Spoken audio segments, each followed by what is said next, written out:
لما نقول افضل عربيه اقتصاديه او ارخص عربيه اوتوماتيك ممكن تشتريها في مصر، فاحنا كده بنتكلم عن البروتون ساجا كافضل عربيه اقتصاديه ممكن تختارها في الفئه دي، واكتر كمان عربيه اعتماديه بسبب الموتور والفتيس اللي موجودين فيها، وفيها اوبشنز كتير لذيذه بالسعر ده. علشان تفكر في عربيه تاني واقرب منافس ليها انت محتاج تدفع 100,000 جنيه زياده عشان تاخد نفس الاوبشن اللي موجود في العربيه.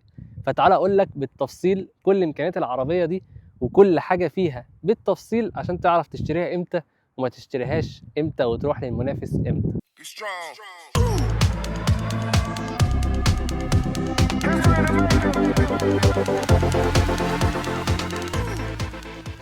نيجي اول حاجه طبعا لتصميم العربيه. تصميم العربيه كلاسيكي وشكل العربيه كلاسيكي ما فيهوش لعب كتير، ولكن شكلها حلو ولذيذ، وحطوا لك كده بصميه صغيره هنا في العربيه. الاضاءه النهاريه اللي موجوده تحت اللي بتنور ليد شكلها حلو جدا الصبح مع الفانوس الهالوجين اللي موجود والشبكه، والعربيه الكبوت بتاعها اللي مسحوب لقدام. عموما العربيه تصميمها محندق شويه كده صغير، عشان انت حتى لو لسه بنت بالسوق جديده او واحد لسه متعلم سواقه يعرف يتحكم فيها ويعرف يركنها وما يكونش عنده مشكله في سواقه العربيه والتحكم فيها. فتصميم العربيه كلاسيكي. تعالوا كده نشوفها من الجنب برضو. عندك في الجناب مفيش اي خط واحد بس مكمل من اول الرفرف لحد الفانوس اللي ورا، خط برضو من جنب كلاسيك ما فيهاش اي حاجه، مع الاضاءه اللي موجوده في المرايه بتاعت العربيه. والدخول للعربيه كيلس انتري، تقدر تدخل بالمفتاح وتخرج من غير ما تستخدم المفتاح في الباب. نفس الكلام ورا. وعندك كمان هنا الازاز فاميه من ورا، فانت بتاخد ارخص عربيه وكمان فيها فاميه، فدي حاجه لذيذه قوي وانت محطوط في مكان لذيذ جدا في كل الاحتياجات اللي انت عايزها. ونيجي لظهر العربيه، انا بفضل تصميم العربيه من ورا اكتر من قدام. العربيه برضو تصميمها من ورا سيمبل ما فيهوش اي حاجه، عندك بس السبويلر اللي مديك حاجه نوع من انواع الفخامه والشياكه والشبابيه في العربيه. والاضاءه طبعا عاديه من ورا، وعندك سنسور خلفي وكاميرا خلفيه ورا في الشاشه السبعة بوصه اللي قدام اللي هنوريها لكم كمان شويه. وبالنسبه لشنطه العربيه برضو تفتح من المفتاح كده تقوم فاتحه معاك. شنطه العربيه 420 لتر، فتقدر تحط اللي انت عايزه، ما عندكش اي مشكله في مساحه الشنطه، تحط اللي انت محتاجه من غير ما يبقى عندك مشكله. سوبر ماركت، سفر، شنط سفر، اي حاجه هتعرف تستخدمها في شنطه العربيه. وكمان الشنطه اللي قلنا عليها او الكاميرا اللي قلنا عليها. وطبعا العربيه واكلها عز العرب السويدي، فدي يعتبر حاجه بونص في العربيه. طب مساحات العربيه ورا وقعده العربيه ضيقه عشان العربيه محندقه ولا متواضعه؟ تعالى اوريك جوه المساحات عامله ازاي. بص اصلا فتحه الباب الزاويه بتاعتها واسعه جدا عشان تركب براحتك. هتقعد هنا اولا، المساحه دي كويسه جدا. الليج روم اللي هنا عندك بس نفق فتيس صغير هنا فتقعد اتنين مرتاح جدا. والهيد روم برده كويسه. عايز اقول حاجه بس، العربيه دي فيها مشكله ان انت لو يعني طولك اطول من 180 انت هتعاني من قدام او من ورا، يعني حاول بقى اللي يجيبوها قصيرين بس. فالمساحه كويسه ورا. واللي عندك هنا فتحتين يو اس بي ومساحه تخزين صغنونه قوي موجوده في النص. فالمساحه هنا متواضعه. سيبك من الكرسي ده انا كنت نايم من شويه، فبرضه والله بص ممكن تقعد واحد يعني ما عندناش مشكله حتى لو انت نايم على الاخر ورا. بس دي نومه مش طبيعيه طبعا. القعده الطبيعيه اهي ان انت بتبقى قاعد مساحتك كويسه هنا ومساحه الهيد روم كويسه. وعندك واحد كاب هولدر هنا ومساحه صغنونه لفتح وقفل الباب. والبيبان طبعا تتحكم فيها بالزرار. وعندك كل حاجه هنا طبعا بلاستيك، العربيه كلها بلاستيك. بس سماعات العربيه حلوه جدا وصوتها يعني تحسه بريميوم كده ولذيذ، مش وحش زي المنافسين. فالمساحه كويسه ورا. وكمان لون الكراسي عجبني قوي، لون الفرش بتاع العربيه. تعال نشوف العربيه قدام. تعالى بقى اوريك العربيه من جوه. طبعا التشغيل بتاعها بالمفتاح. وعندك الشاشه اللي قلنا عليها السبعة بوصه اللي فيها بلوتوث تقدر تتحكم فيها تاتش، والاستجابه بتاعتها سريعه جدا. وكمان فيها الكاربت لينك ان انت تقدر تربط التليفون بتاعك هنا ويبقى باين، عشان لسه كانت بتحمل بس يبقى باين فيها كل حاجه زي ما قلنا. هنا البلوتوث تقدر تتحكم فيه، وتقدر تتحكم كمان في السيتنج بتاعت العربية أو أي حاجة أنت محتاجها في العربية. وكمان ليها أشكال وحاجات نقدر تتحكم فيها. فالموضوع لذيذ أوي في العربية هنا. وفيها كمان يو اس بي عشان هنا عندك فتحة يو اس بي.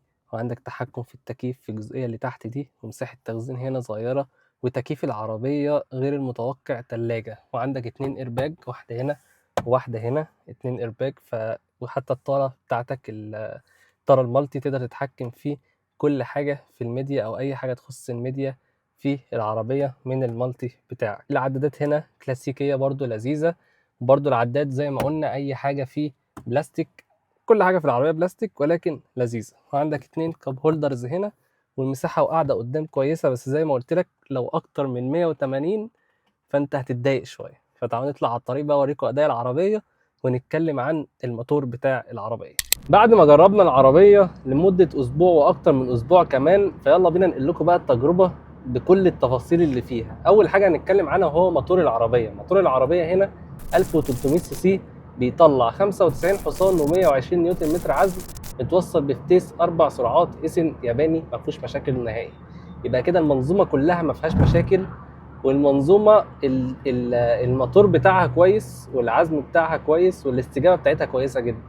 انا صورت لكم كده، اللي متابعنا على الانستجرام صورت لكم كام ستوري في الاداء بتاعها. الاداء بتاعها كان بيستجيب في اي وقت، والاداء بتاعها ما فيهوش مشكله نهائي. طب بالنسبه لاستهلاك البنزين، استهلاك البنزين هنا بيتراوح جوه المدينه من 5.5 ل 6، ما بيزيدش عن كده جوه المدينه، وممكن يقل كمان عن 5 لو انت سواقتك اهدى من السواقه الطبيعيه. لكن خارج المدينه انا طلعت بيها سفر وطلعت بيها اماكن كتير بره المدينه، استهلاك البنزين بيوصل معاك لو انت ماشي 120 واكتر من 120، الاستهلاك بيوصل معاك ل 6.5، ما بيزيدش عن كده. ما زادش معايا عن 6.5، في اوقات وصلت ل 140 و150 بسرعه في العربيه، عشان كنت بنجرب الثبات وبنجرب التوجيه والكلام ده كله. وصل الاستهلاك ل 6.7، فاستهلاك العربيه كويس جدا في البنزين. وكمان زوايا الرؤيه في العربيه واضحه جدا. طبعا العربيه زي ما قلنا تصميمها او التصميم بتاعها كلاسيكي، فزوايا الرؤيه كويسه جدا. مفيش زوايا عاميه في العربيه كتير، فانت شايف كل الاتجاهات اللي موجوده في العربيه بوضوح، ما عندكش اي مشكله في زوايا الرؤيه بتاعتك. حتى من ورا الازاز كبير، من الجناب، قدام، كل حاجه بالنسبه لك تمام.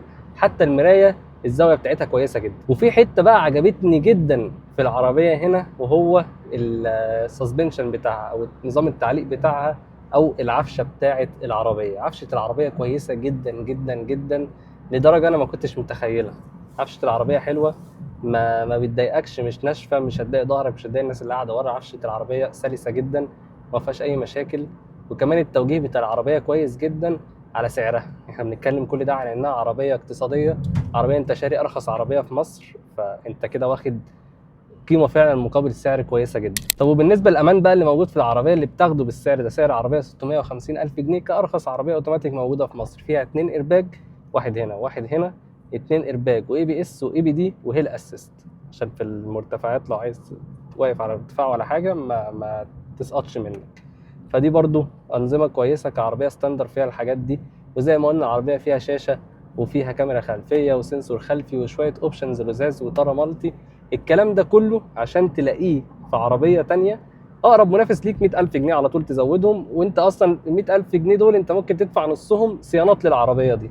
يعني جدول الصيانات بتاعتك لحد 100,000 جنيه انت دفعت مثلا 50,000 جنيه اللي هو نص ال 100,000 جنيه صيانات، وعشت بيها 100,000 جنيه اللي هو اصلا في السنه انت متوسط بتعمل 30,000 كيلو 40,000 كيلو، قعدت معاك سنتين ثلاثه دفعت ال 50,000 جنيه دي. فرقم كبير، رقم مش قليل كتير ان انت تدفع 100,000 جنيه كواحد اصلا هو كده كده بيدور على ارخص عربيه موجوده في مصر. اللي بيوصل للمرحله دي او بيوصل للزون دي في انه يشتري عربيه، هو كده كده عايز ارخص عربيه موجوده في مصر، ما بيفكرش في حاجات كتير تاني.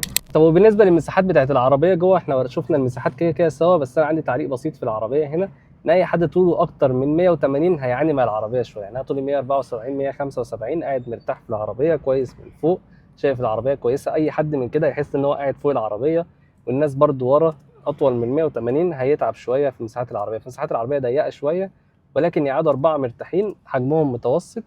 لو حجمهم كبير هيعاني شويه في موضوع المساحات دي، فدي عيب بسيط موجود في العربيه. وما اعتقدش ان في عيوب تاني كواحد بيدور على ارخص عربيه في مصر وعربيه قيمه مقابل سعر. فده كان المجمل بتاع العربيه، وده الكلام كله اللي اتكلمناه. تجيبها امتى؟ تجيبها لو انت بتدور فعلا على ارخص عربيه، عايز عربيه قيمه مقابل سعر، طموحك ما بتعلاش قوي. لو مش محتاج عربيه في مساحات قوي، انت مثلا لوحدك او شاب لوحده او عيله صغيره، فمش هيبقى عندك مشكله انك تمتلك العربيه دي، وهتلبي احتياجاتك بشكل كبير جدا. مش هتحتاج اكتر من كده، ولا طموحك هيحتاج يعلى اكتر من كده. لو محتاج اعلى من كده هتزود كتير. يعني احنا ده اللي بنتكلم فيه، ان عربيه انت معاك عربيه خلاص قيمه مقابل سعر، فيه كل حاجه انت محتاجها. لو محتاج تعلي عن كده ومعاك امكانيه تعلي عن كده، اقل حاجه هتعليها 200,000 جنيه او 150,000 جنيه. فلو عندك امكانيه زي دي تقدر تروح لاي اوبشن تاني. بس انا شايف دي قيمه مقابل سعر، موتور كويس، استجابه كويسه، فيها امان، مساحات في العربيه كويسه ومتواضعه. فالاوبشن عموما كله عربيه كلاسيكيه شكلها حلو من بره، فيها شاشه، فيها كاميرا، فيها بلوتوث، فيها كل حاجه انت محتاجها. فالموضوع عموما فيه احتياجاتك الكامله يعني. بس كده. فما تنسوش تعملوا سبسكرايب واعمل لايك للفيديو وشير عشان ناس كتير تشوفه، وابعتوا لاي حد مهتم بالعربيه، واكتب لي في الكومنتات لو عايز اي عربيه تانية نشرحها لكم. اكتب لي في الكومنتات ونشرحها المره الجايه على طول. سلام.